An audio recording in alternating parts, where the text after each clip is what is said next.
আজকে আমাদের পড়ানোর টপিকসের নাম হলো পারফরমেন্স অফ ট্রান্সমিশন লাইন। হ্যাঁ, পারফরমেন্স অফ ট্রান্সমিশন লাইন, সংক্ষেপে টিএল লিখলাম। আচ্ছা, হ্যাঁ, এই যে এটা যদি আমাদের ধরো একটা ট্রান্সমিশন লাইন হয়, তাহলে এটার মধ্য দিয়ে যখন ইলেকট্রিসিটি যাবে, কি যাবে? এটার মধ্য দিয়ে যখন আমাদের কারেন্ট যাবে বা ইলেকট্রিসিটি প্রবাহিত হবে, অর্থাৎ পাওয়ার প্রবাহিত হবে, তো ধরো এই প্রান্ত থেকে এই প্রান্ত যাচ্ছে, তাহলে এই প্রান্তটা থেকে যেহেতু যাচ্ছে, তাহলে এই প্রান্তটাকে বলবো কি? সেন্ডিং ইন্ড। হ্যাঁ, আর যে প্রান্তটায় যাচ্ছে ও যেহেতু রিসিভ করছে, তাহলে এটা হবে রিসিভিং এন্ড। ওকে, এখন শুধু কি ভোল্টেজ যাচ্ছে অথবা শুধু কি কারেন্ট যাচ্ছে, নাকি এই লাইনের মধ্য দিয়ে পাওয়ার যায়? কোনটা? আমি যে পরিমাণ এখানে ভোল্টেজ দিব, সেই পরিমাণ ভোল্টেজ আমি রিসিভিং এন্ডে পাবো না। তাহলে এ যাচ্ছে কোথায়?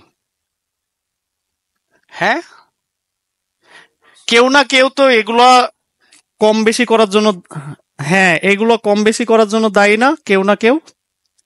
এখন কারা সেই কালপিট যারা এই গুলাকে কম বেশি করে দিচ্ছে, তারাকেই বলবো আমরা লাইনের কম্পোনেন্ট। ওকে, বা লাইনের কি বলবো, লাইনে তৈরি হয় এই এই লাইনের মধ্যে এই জিনিসগুলা আমাদের সৃষ্টি হয়। তো প্রথম যে জিনিসটা সৃষ্টি হবে, এই যে এই দুজনকে কম বেশি করার জন্য প্রথম যে জিনিসটা সৃষ্টি হবে, সেটার নাম হবে কি? রেজিস্ট্যান্স।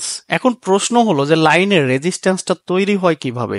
একটা ইলেকট্রিক তারের মধ্য দিয়ে যখন পাওয়ার প্রবাহিত হয়, তখন আমরা রেজিস্ট্যান্স কিভাবে পাই? এটা আমরা একেবারে আদি সূত্রেই দেখেছি, ওহমের সূত্রে দেখেছি না, যে ভি ভোল্টেজ প্রপোর্শনাল আই, তখন ভি সমান সমান আই আর হয়ে যায়। ওই যে কনস্ট্যান্ট ভ্যালুটা, ওটাই আর। এবং এটা আমি বুঝবো কিভাবে যে এখানে রেজিস্ট্যান্স আছে? তোমরা কখনো যে লাইন দিয়ে পাওয়ার যায় সেটা কখনো ধরে দেখেছো কিনা? মানে পাওয়ার অবস্থা না, ধরো পাওয়ার কিছুক্ষণ আগে গেল, তারপরে ধরে দেখেছো কিনা? সেটা কিন্তু গরম থাকে। এখন দুনিয়াতে ইলেকট্রিক্যাল ঘটনার জন্য দুনিয়াতে কোনো কিছু যদি গরম হয়, সেটার কারণ একমাত্র কে? হ্যাঁ, রেজিস্ট্যান্স। রেজিস্ট্যান্সের কারণে কোনো ইলেকট্রিক্যাল ব্যাপার নিয়ে কোনো কিছু যদি গরম হয়, তাহলে 100% সেখানে নিশ্চিত হবে সেখানে কি আছে? রেজিস্ট্যান্স আছে। তার মানে আমাদের এই লাইনে তৈরি হয় রেজিস্ট্যান্স। দ্বিতীয় আরেকটা জিনিস তৈরি হবে, যে যখনই এই লাইনের মধ্য দিয়ে আমার কারেন্ট প্রবাহ হবে, কি প্রবাহ হবে? কারেন্ট। হ্যাঁ, তখনই কিন্তু এটা কি হবে? ইলেকট্রোম্যাগনেট হবে। এটা আমরা ইতিমধ্যে জানি। হ্যাঁ, আমরা ইতিমধ্যে জানি যে যে কোনো কিছুর মধ্য দিয়ে কারেন্ট প্রবাহিত হলেই সেটা কি হয়? ইলেকট্রোম্যাগনেট হয়। সেটা পরিমাণ কম অথবা বেশি, বাট হয়। দুনিয়ার সকল কিছুর মধ্য দিয়ে কারেন্ট প্রবাহিত হলেই সেখানে কি তৈরি হবে বলো? ইলেকট্রোম্যাগনেট হবে। তো এখানেও ইলেকট্রোম্যাগনেট হয়। ইলেকট্রোম্যাগনেট হওয়া মানে কি? এখানে এই যে ফ্লাক্স তৈরি হচ্ছে, এপারে ফ্লাক্স হবে, এইভাবে ফ্লাক্স হবে না, পুরো এরিয়াটা ফ্লাক্স ফ্লাক্স হয়ে থাকবে এই লাইনের। এখন যখনই ফ্লাক্স বা ইলেকট্রোম্যাগনেট চলে আসে, তখনই আমাদের একটা নতুন টার্ম চলে আসবে, সেটার নাম কি? ইন্ডাকট্যান্স। এটাকে আমরা এল দ্বারা প্রকাশ করব। এন্ড ইন্ডাকট্যান্স এল সমান সমান আমরা জানি কি? N d phi by dt. এই যে ফ্লাক্স, আমরা ইন্ডাকট্যান্সের সূত্র এটা জানি। তার মানে কি? ফ্লাক্স থাকলেই সেখানে কি তৈরি হবে? ইন্ডাকট্যান্স তৈরি হবে। তাহলে এই যে ভোল্টেজ এবং পাওয়ারকে কম বেশি করার জন্য আমরা ইতিমধ্যে দুইটা কথা পেয়ে গেছি। কয়টা? বলো বলো। দুইটা উপাদান পেয়ে গেছি, একটা হলো রেজিস্ট্যান্স আর একটা হলো কে? ইন্ডাকট্যান্স। এখন দেখো, হ্যাঁ, মজা এখানেই শেষ হয়নি তো। ইন্ডাকট্যান্স তৈরি করলে এর পরে দেখো আর কে কে তৈরি হয়। ট্রান্সমিশন লাইন এত সোজা, পিজিসিবি তে চাকরি করতে আসবা আর এগুলো জানবা না, এত সোজা? তাহলে এই যে ধরো আমাদের আ- হ্যাঁ, আরেকটা আরেকটা লাইন আছে। মানে আমাদের তো ওভারহেড লাইন একটাই থাকে না, সাধারণত থ্রি ফেজে তিনটা লাইন থাকে না, তিনটা ফেজ। তো ধরো এটা একটা ফেজ, এটা একটা ফেজ। এখন এটা তো আমার পাওয়ার আছে, তার মানে কি এটা একটা কন্ডাক্টর। হ্যাঁ, সিমিলারলি এটা একটা কন্ডাক্টর, বাট এই মাঝে কি এগুলো বলতো, মাঝে এই দুই কন্ডাক্টরের মাঝে কি আছে এগুলো বলতো? আর হ্যাঁ, বাতাস আছে। বাতাস আছে, এবং বাতাস অর্থাৎ এগুলো কি, এয়ার। এবং এয়ার একটা খুবই উৎকৃষ্ট মানের কি,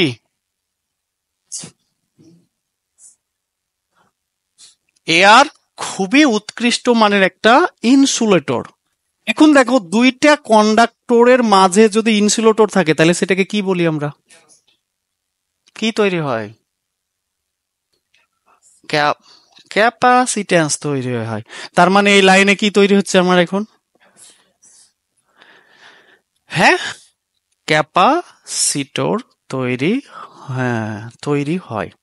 ওকে, তার মানে আমরা অলরেডি তিনটা জিনিস পেয়ে গেলাম। কয়টা?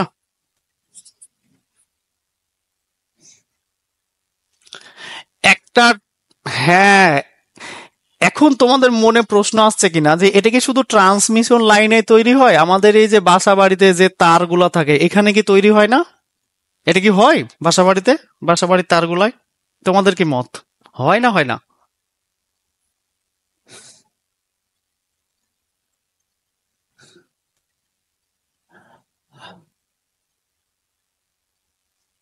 হ্যাঁ, ক্যাপাসিট্যান্সও হয়, কিন্তু সে, হ্যাঁ, কিন্তু সেটা খুবই নগণ্য মানের। ইন্ডাকট্যান্সও হয়, রেজিস্ট্যান্সও হয়, বাট সেগুলো সবই নগণ্য মানের, বিধায় তো আমরা বাসা বাড়িতে এইভাবে ক্যালকুলেশন করি না। কিন্তু যখন তো আমরা ট্রান্সমিশন লাইন করতে যাই, এখানে অনেক বেশি পাওয়ার, তাই ওই জিনিসগুলো অটোমেটিক আলোচনায় চলে আসে। বাট এখানে পাওয়ারই এত কম যে ও খাবে কি ওর, বুঝছো? আমি একটু আগেই না বললাম যে কোনো কিছুর মধ্য দিয়ে কারেন্ট প্রবাহ হলে কি হবে, সেটা মাস্ট বি একটা ইন্ডাকট্যান্স তৈরি করবে। কোনো কিছুর মধ্য দিয়ে কারেন্ট প্রবাহ হলে সে কিছুটা বা মানে বাধাগ্রস্ত করবেই, কারণ সে তো 100% পিওর না, তার মানে সেখানে রেজিস্ট্যান্স হবে। আবার বাসা বাড়িতে দেখো ওই যে দুইটা তার পাশাপাশি থাকে না, মাঝে কি থাকে, প্লাস্টিকের কি থাকে বলো? হ্যাঁ, ইনসুলেটর থাকে। প্লাস্টিকের প্লাস্টিক গুলা কি ইনসুলেটর না, রাবার গুলা? তাহলে ওই তার দুইটার মাঝেও আমাদের ক্যাপাসিট্যান্স তৈরি হয়, বাট দ্যাট ইজ খুবই খুবই নিম্নমানের, মানে নেগলিজিবল। সেটা আমাদের আলোচনা না করলেও হবে। এখন আরো একটা জিনিস তৈরি হয় ট্রান্সমিশন লাইনে, সেটাকে বলা হয় কন্ডাক্ট্যান্স। কন্ডাক্ট্যান্স মানে কি, যে এই দুইটা তারের মধ্য দিয়ে কারেন্ট প্রবাহ হয়ে যাবে। এ একটা আশ্চর্য ব্যাপার। হ্যাঁ, এটা কিভাবে পসিবল যে দুইটা তারের মধ্য দিয়েও কারেন্ট প্রবাহ হবে? হবে কখন, যখন আমার এই তার দুটো ধরো, এটা এখানে যদিও আমরা ক্যাপাসিট্যান্স হচ্ছে, ইনসুলেটর আছে, কিন্তু এরা যখন একটু বেশি কাছাকাছি হয়ে যাবে তখন দেখো এর এই যে ম্যাগনেটিক এরিয়া ধরো সাপোজ এত দূর পর্যন্ত, আবার এরও ম্যাগনেটিক এরিয়া এত দূর পর্যন্ত হয়ে গেল। দেখো তো এই দুইটা ম্যাগনেটিক এরিয়া কানেক্ট হয়ে যাবে না? হ্যাঁ, তাহলে তখন কি হয়ে যাবে, একটা নিম্নমানের কারেন্ট ফ্লো হতে লাগবে না? হ্যাঁ, এটাকে এটাকে বলা হবে কন্ডাক্ট্যান্স। ওকে, তাহলে আমাদের ট্রান্সমিশন লাইনে টোটাল চারটা জিনিস তৈরি হবে। কয়টা? অবশ্যই খারাপ। এখানে যা তৈরি হয় সবই খারাপ, এই জন্যই তো এটাকে নিয়ে আলোচনা করছি। ভালো হইলে তো বুঝতে পারছো না এটা খারাপ কেন? কারণ, হ্যাঁ, কারণটা দেখো, কারণটা হলো তুমি চাইছো যে এটা তোমার পাইপ, এখান থেকে পানি, ফুল পানিটা এখানে যাক, আবার এই পাইপ দিয়ে পানিটা এখানে যাক, কিন্তু কোনো কারণে এখানে লিক হয়ে এরা দুজনেই পানি যাওয়া আসা করা শুরু করলো। এটা এটা কি ভালো বলো?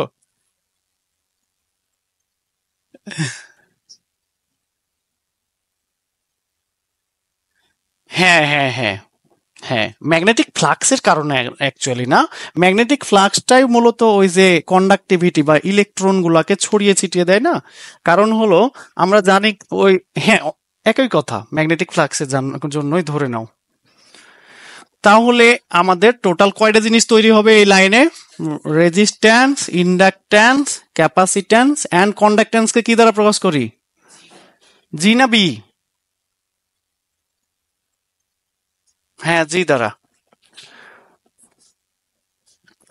তাহলে এখন প্রশ্ন হলো যে এই জিনিসগুলা কিভাবে থাকে লাইনে? এতক্ষণ তো জানলাম যে এগুলো তৈরি হয়, এখন এগুলো থাকে কিভাবে লাইনে? এটা নিয়েই আসলে কথাবার্তা, এটা নিয়েই আসলে আমাদের আলোচনা, আর এটা নিয়েই আসলে আমাদের পড়াশোনা করতে হবে যে এরা থাকে কিভাবে। ধরো আমি একজন বিজ্ঞানী, আমি বললাম যে এরা এইভাবে থাকে।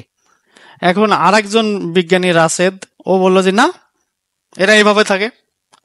এখন ইফাত মাঝখান থেকে বলছে না, তুমিও ভুল, ও ভুল, আমি যেটা বলছি এটা সঠিক, এইভাবে থাকে। এই যে একাধিক লোকজন একাধিক ভাবে বলা শুরু করছে, আর আমাদের বাড়ছে প্যারা, বুঝছো? হ্যাঁ, এখন প্রথমত, হ্যাঁ, প্রথমত এটা তো নিশ্চিত যে এই রেজিস্ট্যান্সটা কোনো একটা নির্দিষ্ট জায়গায় থাকে না, ফুল ট্রান্সমিশন লাইনটাই ছড়িয়ে ছিটিয়ে আছে, ফুল ট্রান্সমিশন লাইনটাতেই না। হ্যাঁ হ্যাঁ, কিন্তু কিন্তু আমরা আমরা আলোচনার স্বার্থে এটাকে কোনো একটা নির্দিষ্ট জায়গায় বিবেচনা করি। তো যখন আমরা কোনো একটা নির্দিষ্ট জায়গায় রেজিস্ট্যান্সটাকে বিবেচনা করব, তখন এটাকে বলবো আমরা লাম্পড অবস্থা। কি অবস্থা? এটা কিন্তু পড়ে পরীক্ষায়, যে লাম্পড রেজিস্ট্যান্স কি বা লাম্প ইন্ডাকট্যান্স কি।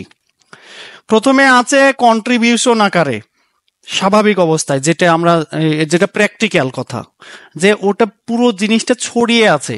কিন্তু আমরা হিসাব করার স্বার্থে রেজিস্ট্যান্সটাকে কোথায় বিবেচনা করি? কোনো একটা জায়গায়, নির্দিষ্ট জায়গায়, যে পুরো লাইনের সমস্ত রেজিস্ট্যান্সটা আইডিয়া করে ক্যালকুলেশন করে ধরে নাও যে এখান থেকে এ লাইন পর্যন্ত হিসাব করে দেখা হলো যে 10 ওহম রেজিস্ট্যান্স হবে। কত ওহম রেজিস্ট্যান্স হবে ধরলাম? 10 ওহম। তো এখন এই 10 ওহম ধরো, এখানে 0.5, এখানে পয়েন্ট ওয়ান, এখানে 0.2, এখানে 0.01, এখানে এইভাবে এইভাবে এরা সব মিলিয়ে যোগ হবে কত? 10। এখন তুমি কি প্রতিটা পয়েন্টে আসলে হিসাব করা পসিবল লাইনে? তাহলে কি একটা লাইনের ক্যালকুলেশন করতেই তো একটা মানুষের গোটা জীবন পার হয়ে যাবে। এই জন্য কি করা হয়, যে রেজিস্ট্যান্সকে লাম্পড চিন্তা করা হয়। সিমিলারলি ইন্ডাকট্যান্সের ক্ষেত্রেও তাই, যে এ ফ্লাক্সটা তো শুধু এই জায়গাতেই তৈরি হচ্ছে এমন না, যে এখানেই গোটায় ফ্লাক্স, আর কোথাও ফ্লাক্স নাই, এমন কি? হ্যাঁ,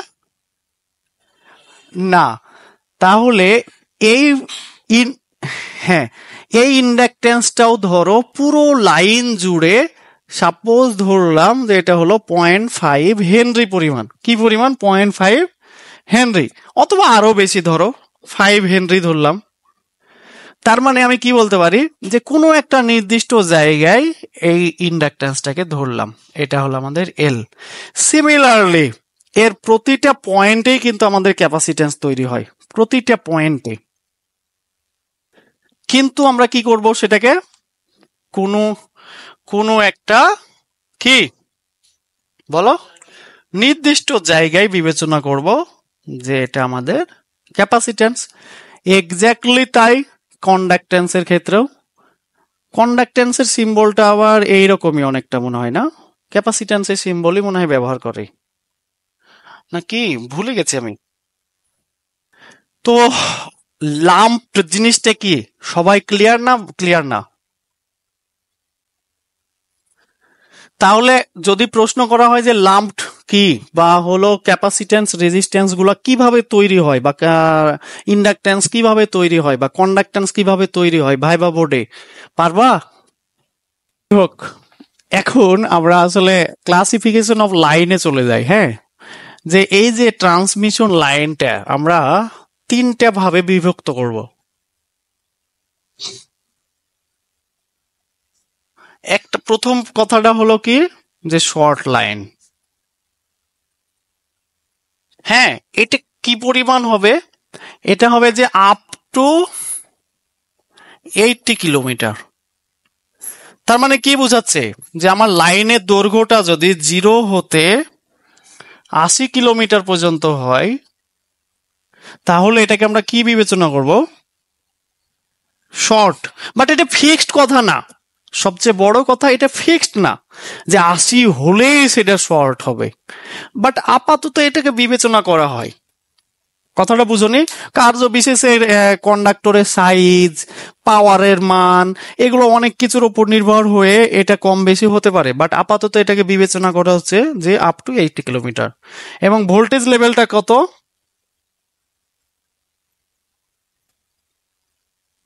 বলো, ভোল্টেজ লেভেলটা কত জানো? লো ভোল্টেজ আর কি।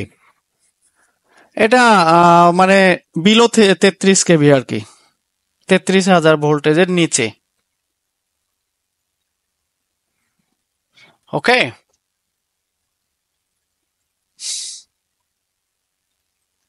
এখন 2 নম্বরে আছে কি? 2 নম্বরে আছে মিডিয়াম, মিডিয়াম ট্রান্সমিশন লাইন। এটা তার মানে কি 80 থেকে 240 কিলোমিটার পর্যন্ত। ওকে। আর তার মানে 3 নম্বরে আছে হলো লং ট্রান্সমিশন লাইন। এটা তাহলে অ্যাভব 240 কিলোমিটার, অ্যাভব 240 কিলোমিটার। এখন সবচেয়ে গুরুত্বপূর্ণ ব্যাপার, এখন যে কথাগুলো বলবো, এই লেন্থ গুলা কিন্তু জানতেই হবে এমন না, কখনো কখনো এমসিকিউতে আসে। কিন্তু এগুলোকে এমসিকিউ পরীক্ষায় আসলে দেওয়া উচিত না, কারণ এটা আসলে ফিক্সড ভ্যালু না। হ্যাঁ, এখন এখানে যেটা জানতে হবে সেটা হলো যে শর্ট ট্রান্সমিশন লাইনে ক্যাপাসিট্যান্স এবং কন্ডাক্ট্যান্সকে ইগনোর করা হয়, অর্থাৎ এদের মান যথেষ্ট ছোট হয়, ইগনোর করা হয়। কিন্তু কিন্তু যদি কন্ডাক্টর দুটি আবার খুব কাছাকাছি থাকে, কন্ডাক্টর দুটি যদি কি হয়, খুব কাছাকাছি হয়, অর্থাৎ হ্যাঁ, তাহলে কিন্তু ক্যাপাসিট্যান্স এর মান যথেষ্ট হবে এবং সেটাকে আলোচনায় আনতে হবে। এটা এমসিকিউ এর জন্য জেনে রাখো কথাটা। তাহলে মূলত কথাটা কি, যে হলো ক্যাপাসিট্যান্স এবং কন্ডাক্ট্যান্স শর্ট ট্রান্সমিশনে কি করা হয়? ইগনোর করা হয়। বাট যদি কন্ডাক্টর দুইটা, মানে 3টা কন্ডাক্টর থাকে না, তো এক কথায় কন্ডাক্টর গুলো যদি খুব কাছাকাছি হয়ে যায় কোনো কারণে, তাহলে সেখানে যথেষ্ট ক্যাপাসিট্যান্স তৈরি হবে। কেন? আমরা অলরেডি জানি সি সমান সমান কি, পারমিটিভিটি এরিয়া ভাগ ডি স্কোয়ার। অর্থাৎ ডিটা কি, দুইটা কন্ডাক্টরের মধ্যবর্তী দূরত্ব, মধ্যবর্তী দূরত্ব যত কম, ক্যাপাসিট্যান্সের মান তত কম না বেশি? সম্পর্কটা কি ব্যস্তানুপাতিক না? এবং কি পরিমাণ বেশি? হ্যাঁ, কি পরিমাণ বেশি? স্কোয়ার পরিমাণ না? বুঝছো অ্যামাউন্টটা কোথায় চলে যাবে? একবারে একটু কম বেশি হলে অ্যামাউন্টটা একবার স্কোয়ার পরিমাণ চলে যাবে, এটা হিউজ একটা অ্যামাউন্ট। ওকে, এখন তাহলে এটার যদি আমরা একটা সিঙ্গেল লাইন ডায়াগ্রাম দেখি, তাহলে এটা লুক লাইক অ্যাজ এমন হবে শর্ট ট্রান্সমিশনটা। হ্যাঁ, এখন শর্ট ট্রান্সমিশন লাইনটা এমন হবে। তাহলে রেজিস্টর এবং ইন্ডাক্টর এগুলো কিসে থাকবে? সিরিজে থাকবে। যেহেতু ক্যাপাসিট্যান্স এবং ইন্ডাক্ট্যান্স নাই, তার মানে এটার কোনো প্যারালাল অপশন নাই। তাহলে আমি কি বলতে পারি, যে এটা, হ্যাঁ, এই এখানে যে ভোল্টেজটা থাকবে এটা সেন্ডিং এন্ডের ভোল্টেজ, এই প্রান্তে যে কারেন্টটা থাকবে সেটা কি কারেন্ট? সিমিলারলি এই ভোল্টেজটা কি, রিসিভিং, আর এখানে যে কারেন্টটা থাকবে এটা রিসিভিং ভোল্টেজ। এখন মজার ব্যাপার দেখো, যে এটা অ্যাকচুয়ালি কি সার্কিট বলতো? Series circuit. তাহলে short transmission is a one kind of AC series circuit, just AC series সার্কিটের যে রুলস রেগুলেশন গুলো আছে সেগুলো আমরা মানলেই আমরা পারবো অঙ্ক করতে, তাই কি না ভাই সকল?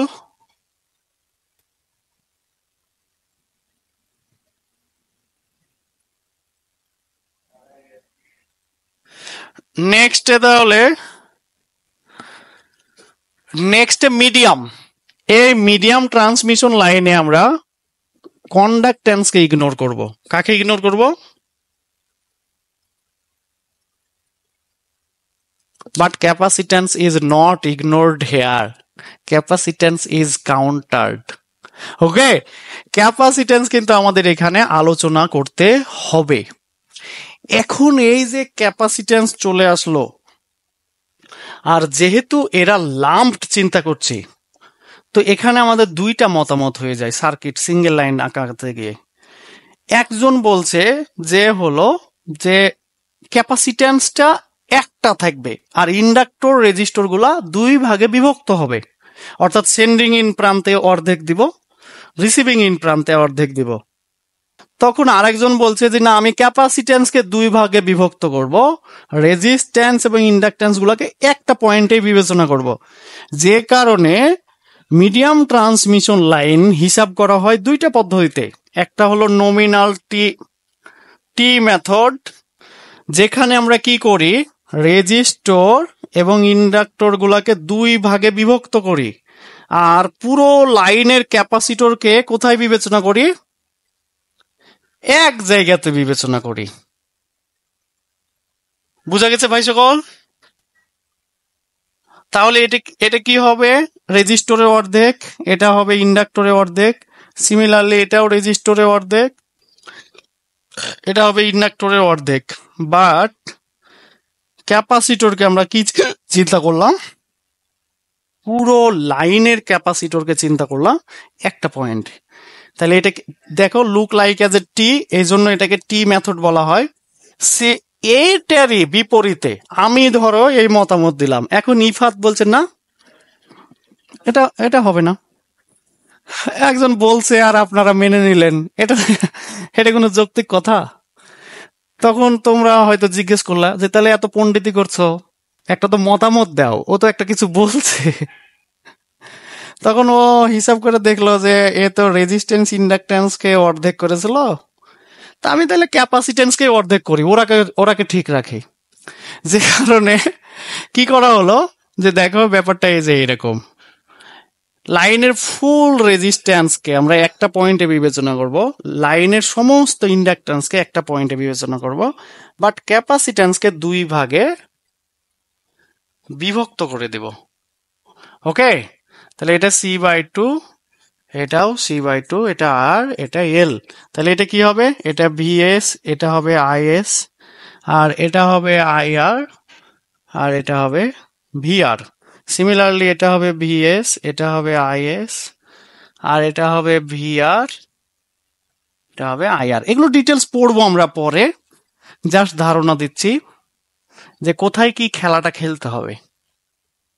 এখন আসি আমরা লং ট্রান্সমিশনে। লং ট্রান্সমিশনের হিসাবটা করতে আমাদের আর কোনো কিছু ইগনোর করা যাবে না, কারণ এখানে পাওয়ার এত হাই পরিমাণে, ভোল্টেজ এত বেশি যে সমস্ত কিছু এখানে কাউন্টার্ড হয়, সমস্ত কিছুই হিসাবে চলে আসে। তো এটা হিসাব করা হয় কি পদ্ধতিতে? রিগোরিয়াস মেথড, রিগোরিয়াস পদ্ধতিতে। এই রিগোরিয়াস পদ্ধতির একটা প্রমাণ ছিল ডিপ্লোমায়, করেছো কিনা মনে আছে কিনা? একটা প্রমাণই 3-4 পেজের, যেখানে হাইপারবোলিক আছে, এই যে কস হাইপারবোলিক এক্স, তারপরে সাইন হাইপারবোলিক এক্স, এই হাইপারবোলিকের হিসাব আছে। দ্যাট ইজ সো ইজি, আমার তো খুবই ইন্টারেস্টিং এবং আনন্দের ব্যাপার যে আমাদের ইন জেনারেল কখনো লং ট্রান্সমিশনের প্রশ্ন আসে না, আসলে আসে শর্ট ট্রান্সমিশন অথবা কি হ্যাঁ মিডিয়াম হ্যাঁ। এখন দেখো যে আমরা এতক্ষণ পর্যন্ত যে কথাগুলো বললাম, এটা হলো যে আমাদের সেন্ডিং ইন্ডের পাওয়ার এবং ভোল্টেজ, রিসিভিং ইন্ডের পাওয়ার এবং ভোল্টেজ কম বেশি হয়, এই জন্য কিন্তু এগুলো কম বেশি হলে আমি লাইনের যে পারফরমেন্স, এই যে আমাদের সাবজেক্টের নামই যে পারফরমেন্স অফ ট্রান্সমিশন লাইন, এই পারফরমেন্স বলতে আসলে কি বোঝাচ্ছে? পারফরমেন্স বলতে আসলে বোঝাচ্ছে যে লাইনের আমরা ইফিসিয়েন্সি বের করব। কি বের করব? তারপরে বের করব ভোল্টেজ রেগুলেশন।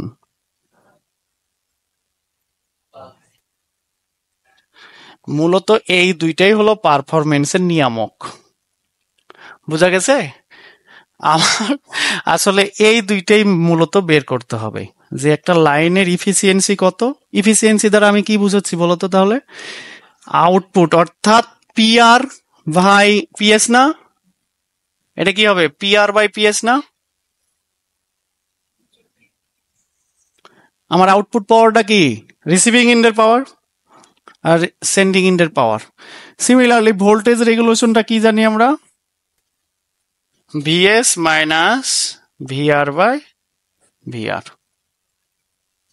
ঠিক আছে? তো এই খেলাটা আমাদেরকে খেলতে হবে। এটা শর্ট ট্রান্সমিশনের জন্য খেলতে হবে, মিডিয়াম ট্রান্সমিশনের জন্য খেলতে হবে। তো মিডিয়াম ট্রান্সমিশনের আরেকটা নাম আছে, এটা জেনে রাখো, কখনো যদি পরীক্ষায় দরকার হয়, মডারেট লং ট্রান্সমিশন বলে কিন্তু এটাকে। মিডিয়াম ট্রান্সমিশন লাইনকে মডারেট লং ট্রান্সমিশন বলা হয়। ঠিক আছে?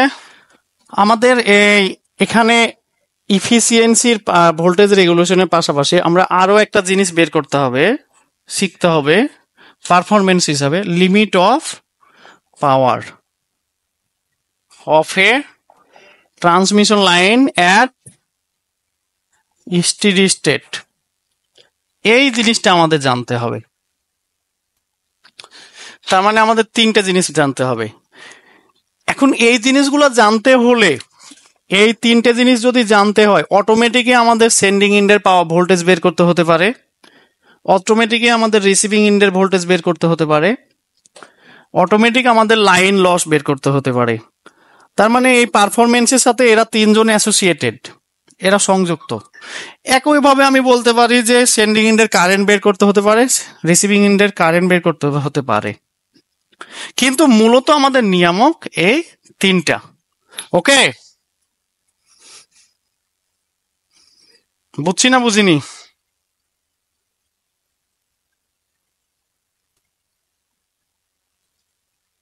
ওকে, হ্যাঁ, নেক্সট তাহলে আমাদের খেলা শুরু করি শর্ট ট্রান্সমিশন লাইন দিয়ে, তাই কিনা ভাই সকল?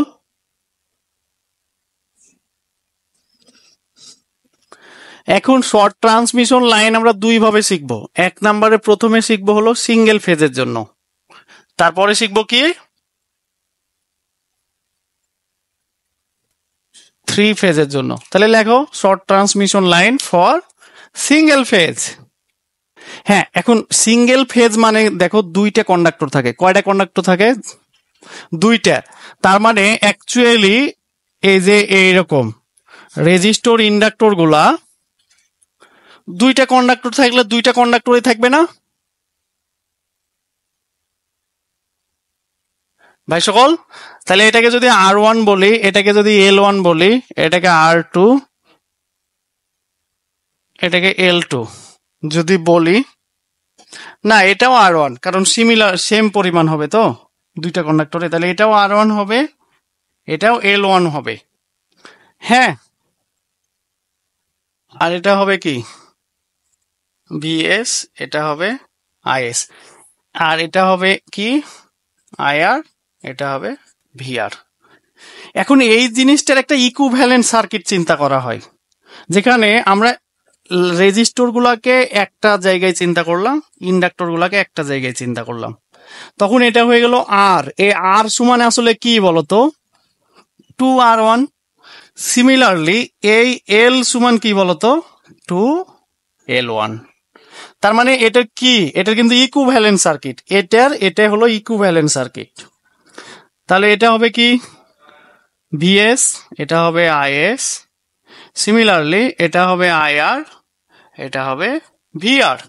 এখন দেখো তো এই সিরিজ সার্কিটের ক্ষেত্রে, অর্থাৎ শর্ট ট্রান্সমিশনের জন্য IR সমান আইএস সমান আইআর না ভাই সকল?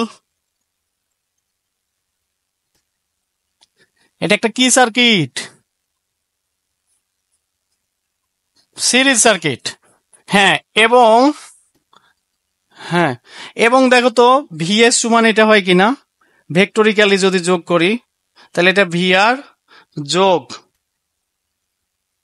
Is into R plus J XL, এটা হয় না?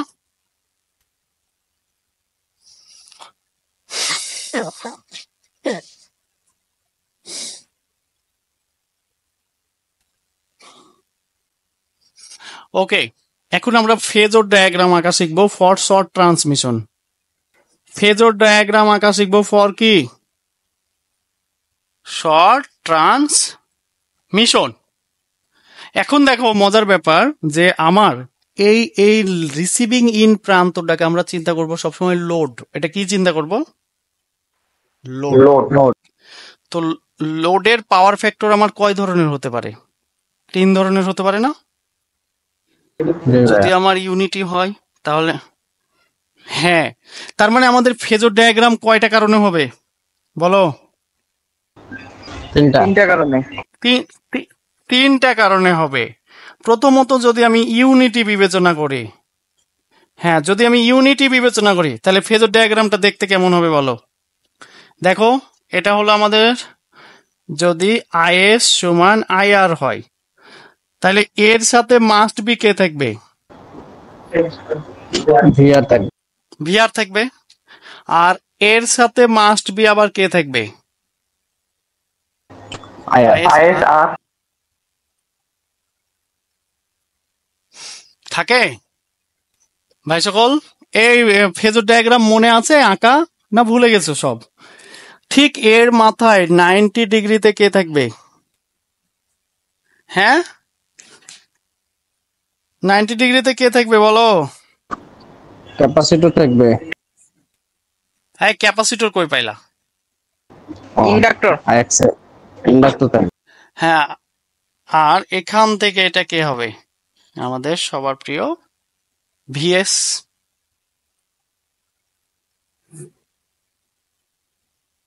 বুঝেছো না বুঝনি?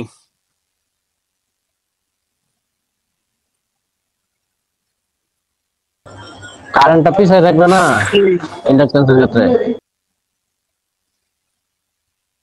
এটা ইউনিটি পাওয়ার ফ্যাক্টর পড়ছি না আমরা? হ্যাঁ ইউনিটিটার ক্ষেত্রে তো হচ্ছে যে ওই যে আইএসআর দিলাম। হ্যাঁ আর এই ইন্ডাকট্যান্সের ক্ষেত্রে ওটা আমরা বিবেচনা করছি না, এই যে এক্সেল আইএস এক্সেল। হ্যাঁ তো ইন্ডাকট্যান্সের ক্ষেত্রে তাহলে ভোল্টেজের সাপেক্ষে বিবেচনা করলে সে 90 ডিগ্রি পিছিয়ে থাকবে না? হ্যাঁ কিন্তু এই ইন্ডাকট্যান্সটা কার জন্য বলতো? এই এই ভিআর নাকি ভিএস কার জন্য?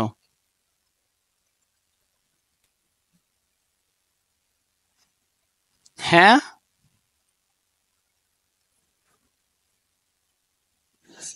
কার জন্য বলো? এই যে এটা অ্যাকচুয়ালি কি? এটা অ্যাকচুয়ালি কি? ভিএল, তাই না? হ্যাঁ তাহলে আমি আমি যদি ল্যাগিং পাওয়ার ফ্যাক্টর তৈরি করতে চাই, ইন্ডাক্টরের জন্য আমরা জানি কি কি পাওয়ার ফ্যাক্টর হয়? ইন্ডাক্টরের জন্য কি পাওয়ার ফ্যাক্টর হবে? ল্যাগিং হবে। তো ল্যাগিং করতে চাইলে কে আগে হবে? এই সরি, কে আগে হবে আর কে পরে হবে ল্যাগিং এ? ল্যাগিং এ কারেন্ট পিছিয়ে থাকবে, ভোল্টেজ আগে হবে। তাহলে দেখো তো কারেন্ট কয়টা বাজে?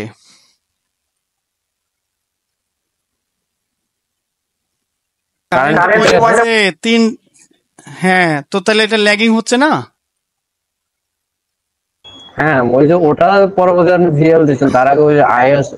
আচ্ছা ঠিক আছে, আমি ওটা আবার এখন আইএস এক্সেল কি? এটা কি আইএস এক্সেল এই জিনিসটা কি? ওটাই তো ভিএল হচ্ছে আইএস এক্সেল। হ্যাঁ আচ্ছা এখন তোমরা আসলে যে জায়গাটায় প্রশ্ন করার কথা ওইটাই করনি। দেখো যে প্রশ্ন হলো যে আমরা করছি ইউনিটি পাওয়ার ফ্যাক্টরের জন্য, বাট এখানে আবার ল্যাগিং লিডিং চলে আসছে কিভাবে? হাউ? যেমন ধরো যে এই ভোল্টেজের সাথে যদি কারেন্ট বিবেচনা করি, এটাও কিন্তু ল্যাগিং, অর্থাৎ এখানে যে অ্যাঙ্গেলটা হবে সেটা আসলে কি অ্যাঙ্গেল বলো তো? হ্যাঁ, এই অ্যাঙ্গেলটা কার? সেন্ডিং এন্ডের অ্যাঙ্গেল। বাট এই পাওয়ার ফ্যাক্টরটা আলোচনা করছি, হ্যাঁ পাওয়ার ফ্যাক্টর এটা কার দ্বারা পাচ্ছি, সেন্ডিং নাকি রিসিভিং? রিসিভিং। তার মানে রিসিভিং ইন্ডের ঘটনাটা হতে হবে ইউনিটি, শুধুমাত্র রিসিভিং ইন্ডের ঘটনাটুকু ইউনিটি হতে হবে, বাকি ঘটনাটুকু কিন্তু নর্মাল হতে হবে।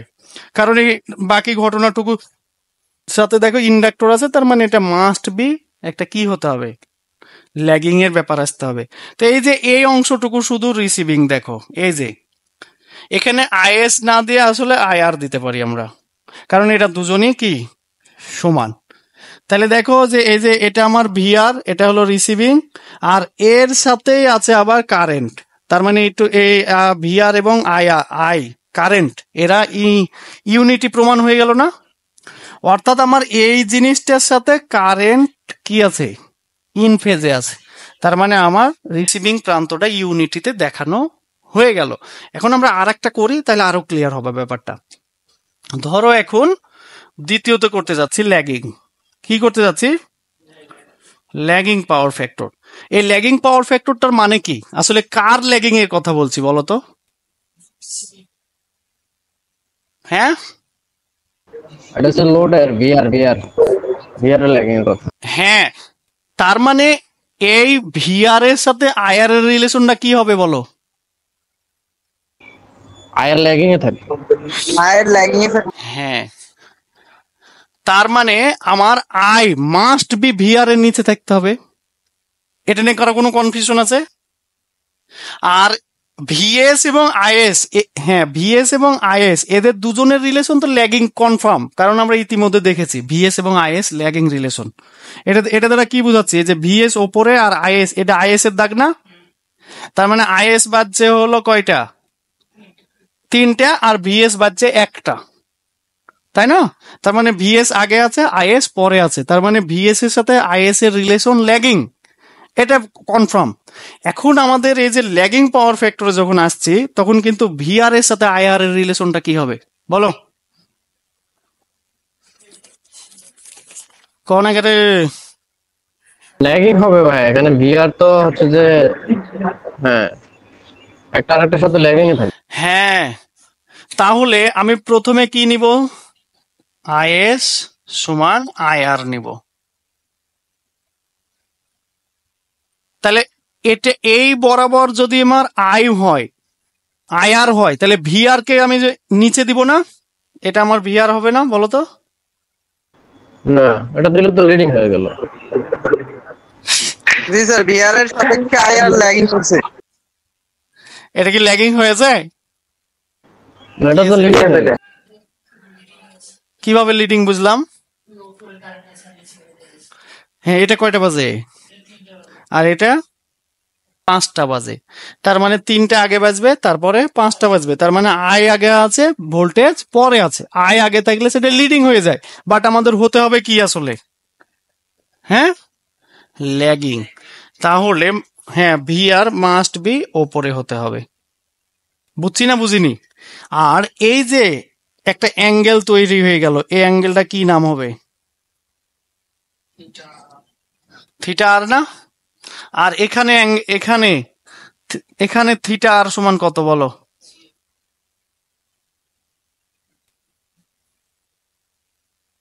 বলো এখানে থিটা আর সমান কত? ওই পয়েন্টে থিটা আর সমান তো 0। 0। তাহলে আমি এখানে যে ভোল্টেজটা দিলাম, এটা হলো আমাদের সবার প্রিয় ভিআর। এখন ভেক্টরের আদি কথা অনুযায়ী দেখো, আমরা যে কেভিএলটা করে রাখছি, সেখানে ভিএস যদি তৈরি করতে চাই, তাহলে 2টা ভেক্টর লাগবে, একটা হলো ভিআর আর আরেকটা হলো ড্রপ ভোল্টেজ। এই অংশটুক কি? এই অংশটুক কি লাইনের ড্রপ না? হ্যাঁ, লাইনের ড্রপ ভোল্টেজ। আমরা অলরেডি জানি যে এই ভিআর এর মাথায় হতে হবে কে, এই যে রেজিস্টরের ড্রপ ভোল্টেজটা, তারপরে রেজিস্টরের ড্রপ ভোল্টেজের মাথায় হতে হবে কার ভোল্টেজ, এই এল এর ড্রপ ভোল্টেজটা। এখন আমরা ইতিমধ্যে এটা আমরা ওই এসি সার্কিট যখন পড়েছিলাম তখন দেখেছিলাম যে রেজিস্টরের drop voltage must be current বরাবর হতে হবে, মাস্ট বি কি কারেন্ট বরাবর হতে হবে। তাহলে এই রেজিস্টরের ড্রপ ভোল্টেজটা এই যে দেখো এইরকম সোজা দিলাম, তাহলে দেখো কারেন্টও সোজা, এটাও সোজা, এটাকে বলে সমান্তরাল ভেক্টর। এইটা আর এটাকে একই ভেক্টর বিবেচনা করা হয় ভেক্টরের ক্ষেত্রে। তাহলে এটা হবে কি আইআর আর আইএস আর বা আইআর আর একই জিনিস, কারণ এটা যেহেতু সমান। বুঝেছি না বুঝিনি এই কথাটা? তাহলে ভিআর এর মাথাতেই হতে হবে কি আইএস আইআর। কেন? কারণ এই ভিএসটা এদের এই তিনজনের যোগফল, অর্থাৎ এইভাবে যদি ভাঙ্গে ভেঙ্গে লিখি তাহলে দেখো আইএস আর যোগ আইএস জে এক্সেল, তাই কি না? তাহলে ঠিক এর মাথাতেই 90 ডিগ্রিতে কে থাকবে, আইএস বা আইআর এক্সেল, একই কথা, কারণ যেহেতু সিরিজে। তাহলে এটা কি বলো, আইএস জেড না? আর এই যে এখান থেকে এই মাথা পর্যন্ত কে হবে বলো, এটা হলো আমাদের ভিএস। এখন এই যে ভিএস এবং আইএস এদের মাঝে যে কোণটা হবে, এটা কে কোণ? বুঝলে ভালো, না বুঝলে কি আরো ভালো। হ্যাঁ, তারপরে হলো কি লিডিং পাওয়ার ফ্যাক্টরের জন্য। তো বরাবরের মতোই আমরা আবার কাকে নিয়ে নিব, আইএস সমান আইআর কে নিব। হ্যাঁ, এখন কি পাওয়ার ফ্যাক্টর তৈরি করতে হবে বলো? লিডিং পাওয়ার ফ্যাক্টর তৈরি করতে হবে। ভাই সকল, যদি লিডিং পাওয়ার ফ্যাক্টর তৈরি করতে চাই তাহলে ভিআরটা মাস্ট বি কোথায় যেতে হবে, নিচে না? হ্যাঁ, ঠিক আগের মতোই এই যে রেজিস্টরের ভোল্টেজটা মাস্ট বি কারেন্টের মতো হতে হবে। তাহলে এটা কি হবে, আইআর আর ঠিক তা আগের মতোই এটা 90 ডিগ্রি ওপরে হতে হবে ভিএলটা। তাহলে এটা কি আইআর এক্সেল। এখন দেখো মজার ব্যাপারটা কি হয়ে যাচ্ছে, এখান থেকে এটা কিন্তু হয়ে যায় কি ভিএস, কিন্তু যদিও আঁকানো সঠিক হলো না, এ ভিএসটাই কিন্তু ভিআর এর চেয়ে ছোট হয়ে যাবে লিডিং এ। বুঝা গেছে?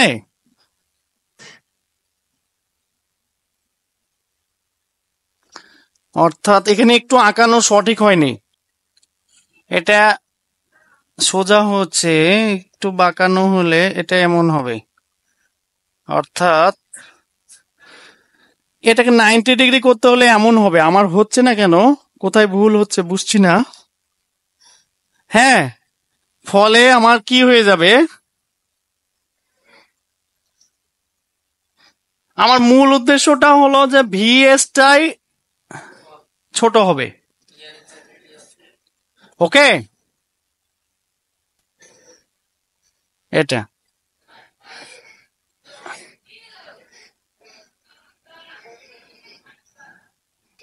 আর তাহলে এই যে এই জায়গাটা হয়ে যাবে আমাদের ভিএস, আর এই কোণটা হবে থিটা এস, আর এটা হবে কি থিটা আর। এটাকে আরেকবার আঁকাই বইয়ের মতো করে। দেখো বইয়ে প্রথমে আমার ভিআর নিয়েছে, ওকে। এখন এখানে যদি আমি ভিআর নিই আর এটাকে যদি আমি লিডিং প্রমাণ করতে চাই তাহলে আইটা এখানে নিতে হবে না ভাই সকল? হবে না? হবে না? এবার হবে দেখো ছোট বড়, তাহলে এই আই যে বরাবর হবে, এই রেজিস্টরের ভোল্টেজ ড্রপটা এক্স্যাক্টলি সে বরাবর হবে। তাহলে এটা কি হবে, আই আর আর। ঠিক এর 90 ডিগ্রি অ্যাঙ্গেলে হবে কে, বলো, আই আর এক্সেল। এবার সরি, এটা তো ওপরে যেতে পারবে না, এটা উপরে গেলে তো লিডিং, ও আচ্ছা উপরেই হবে, ঠিক আছে, কারণ ভিএস প্রান্তটা অলওয়েজ ল্যাগিং প্রমাণ থাকতে হবে। হ্যাঁ, তাহলে এটা হবে কি আমার থিটা আর, আর এইটা হবে দেখো থিটা এস। এখানেও বলতো এই যে সেন্ডিং ইন প্রান্তটা ল্যাগিং না লিডিং থাকলো, সেন্ডিং ইন প্রান্তটা ল্যাগিং না লিডিং থাকলো, ল্যাগিং থাকলো। এটা আমি ইউনিটির ক্ষেত্রেও বললাম, ল্যাগিং পাওয়ার ফ্যাক্টরের ক্ষেত্রেও বললাম, লিডিং পাওয়ার ফ্যাক্টরের ক্ষেত্রেও বললাম। পাওয়ার ফ্যাক্টরটা মূলত হবে তো আমার রিসিভিং ইন্ডের জন্য, তাহলে সেন্ডিং ইন প্রান্তটা অলওয়েজ ল্যাগিং। কেন? কারণ এই রেজিস্টর ইন্ডাক্টর গুলো সেন্ডিং ইন্ডের সাথে অ্যাসোসিয়েটেড, সেন্ডিং ইন কারেন্টের সাথে অ্যাসোসিয়েটেড। ফলে সেন্ডিং ইন প্রান্ত তোমার পাওয়ার ফ্যাক্টর যাই হোক, সেন্ডিং ইন প্রান্তটাকে মাস্ট বি কি দেখাতে হবে, ল্যাগিং দেখাতে হবে। ল্যাগিং। তার মানে ভিএস টা যে কোনো উপায়ে আইএস এর সামনে হতে হবে। বুঝেছি না বুঝিনি?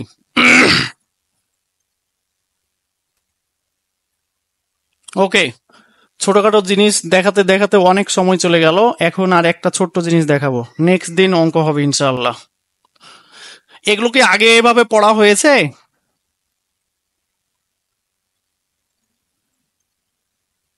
হ্যালো, না ভাই।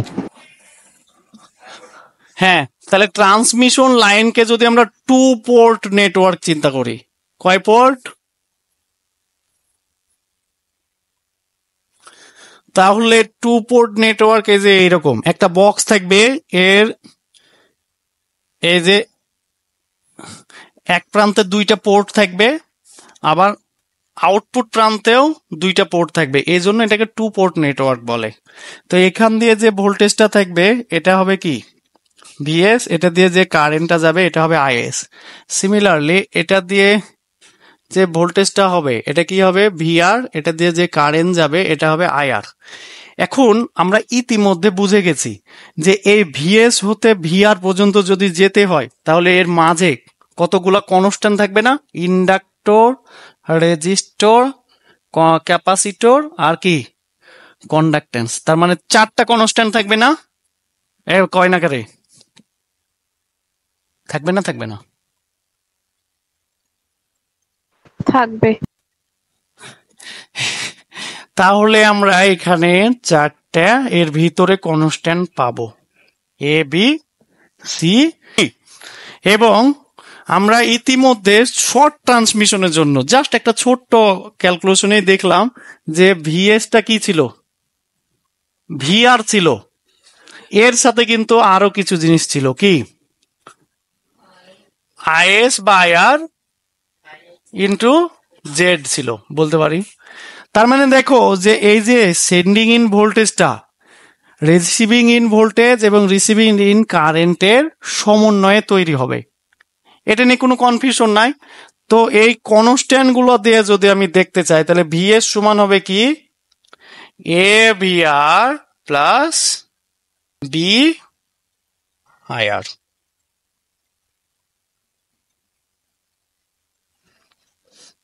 বুঝে, এটা একটু মুখস্থ রাখতে হবে আর কি।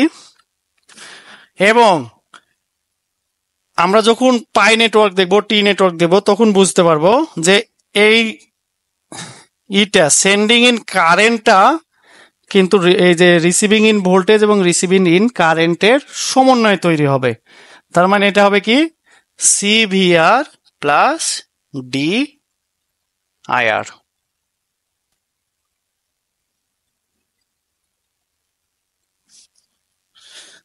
এটা ইউনিভার্সাল পথ।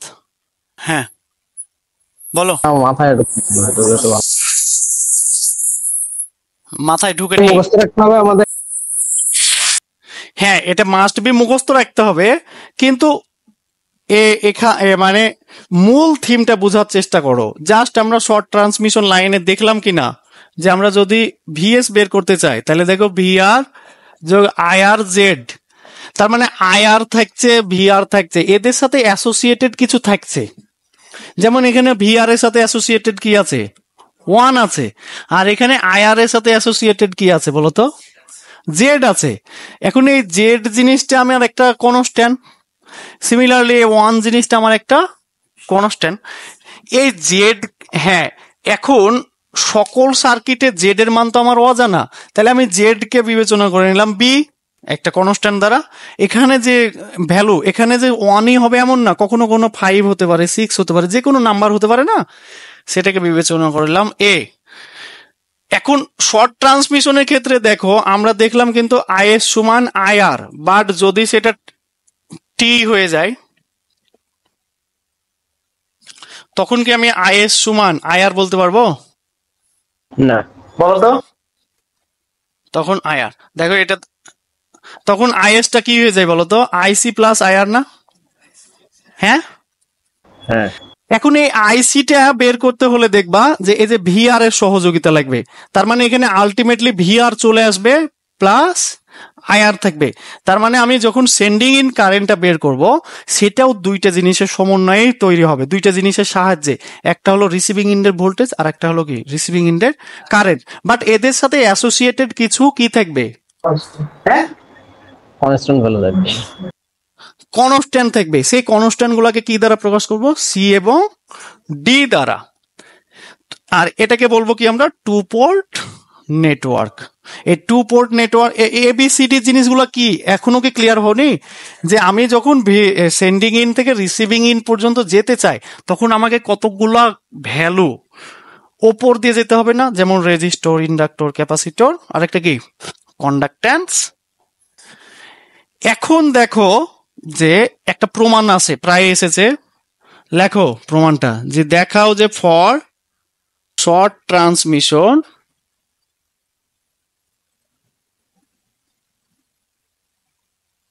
এটাই শেষ কথা আজকে। ফর শর্ট ট্রান্সমিশন এ কি প্রমাণ যেন, এবি মাইনাস সিডি, হ্যাঁ এবি মাইনাস সিডি সমান 1 সম্ভবত। এর রনি পারভেজের বইটা দেখো না, ও sorry, AD minus BC, AD minus BC সমান 1 বা সিবি সমান 1। এটা আমাদের দুবার এসেছে অ্যাসিস্ট্যান্ট লেভেলে পরীক্ষায়, তোমাদেরও যে কোনো সময় দিয়ে দিতে পারে সাব অ্যাসিস্ট্যান্টে। তাহলে এটা আমাদের প্রমাণ করতে হবে যে ফর শর্ট ট্রান্সমিশন দেখাও যে এডি, অর্থাৎ এই যে কনস্ট্যান্ট গুলা, ট্রান্সমিশন লাইনের কনস্ট্যান্ট, এগুলো কি বলবো আমরা, ট্রান্সমিশন লাইনের কোন আকারে কনস্ট্যান্ট, এদের ক্রস গুণ সমান সমান কি মাইনাস করলে পরে হবে সেটা 1। চলো আমরা প্রমাণ করি। তাহলে প্রমাণে কি লিখবো, এখানে প্রুফ লিখবো নাকি আগেই, আচ্ছা লেও। তো ইতিমধ্যে আমরা একটা শর্ট ট্রান্সমিশন আঁকাই, হ্যাঁ, তাহলে শর্ট ট্রান্সমিশন যদি আঁকাই, তাহলে দেখো এটা ভিএস হবে, এটা আইএস হবে, আর এটা আর, এটা এক্সএল ধরলাম, আর এটা আইআর হবে, এটা হবে কি ভিআর। তাহলে দেখো আমি লিখতে পারি কি, আইএস সমান আইআর, আর ভিএস সমান কি লিখতে পারি, ভিআর যোগ আইআর জেড। লিখেছো? জি ভাইয়া। এরপরে এই কথাটা লিখবা, এরপরে এই কথাগুলো লিখবা যে আমরা জানি যে কোনো ট্রান্সমিশন লাইনকে যদি এবিসিডি কনস্ট্যান্ট দ্বারা লিখতে যাই, তাহলে এই সূত্রগুলা পাই। এই সূত্র দুইটা লেখো, প্রথমে এটা লেখো, তারপর লেখো যে আমরা জানি যে কোনো ট্রান্সমিশন লাইনকে যদি এবিসিডি কনস্ট্যান্ট দ্বারা বের করতে চাই, তাহলে এই সূত্রগুলা পাই। তাহলে এই দুইটা লেখো। এখন এটা লেখা হয়েছে, এই দুইটা ইকুয়েশন সবার লেখা হয়েছে, সবার জি ভাইয়া হয়েছে। ওকে, এখন জাস্ট আমরা এই ইকুয়েশন গুলোর সাথে এই ইকুয়েশন গুলা কম্পেয়ার করব। যদি আমরা কম্পেয়ার করি তাহলে দেখো যে এখানে আই আর এর সাথে ডি আছে, তাহলে বলো তো ডি সমান কত? আমার পাচ্ছি 1, বাট এখানে কি ভি আর আছে? না, তাহলে সি সমান কত? আমার 0 না? 0। সিমিলারলি আমি যদি এটার সাথে এটাকে কম্পেয়ার করি, অর্থাৎ ভিএস এর সাথে ভিএস কে, তাহলে বলো এ সমান কত দেখতে পাচ্ছি? 1, বাট বি সমান কত? জেড না? হ্যাঁ, এখন ওই প্রমাণের লেখো যে লেফট হ্যান্ড সাইডটা আমার কি? AD minus BC. তাহলে এ সমান কত? 1, ডি সমান কত? 1, মাইনাস বি সমান কত? জেড, সি সমান কত? 0। তাহলে দেখো কি দাঁড়ায়? 1 সমান সমান কি?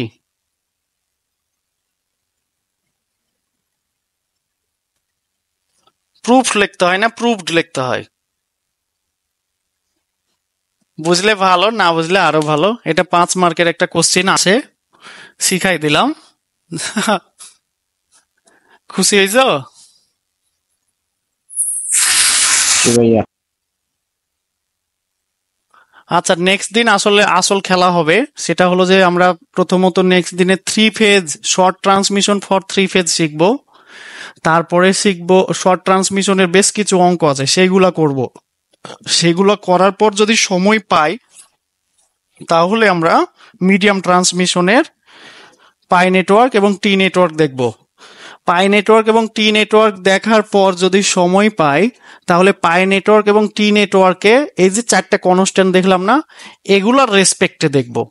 তারপরে আমরা অঙ্কে ঝাঁপিয়ে পড়ব। কি বলছো?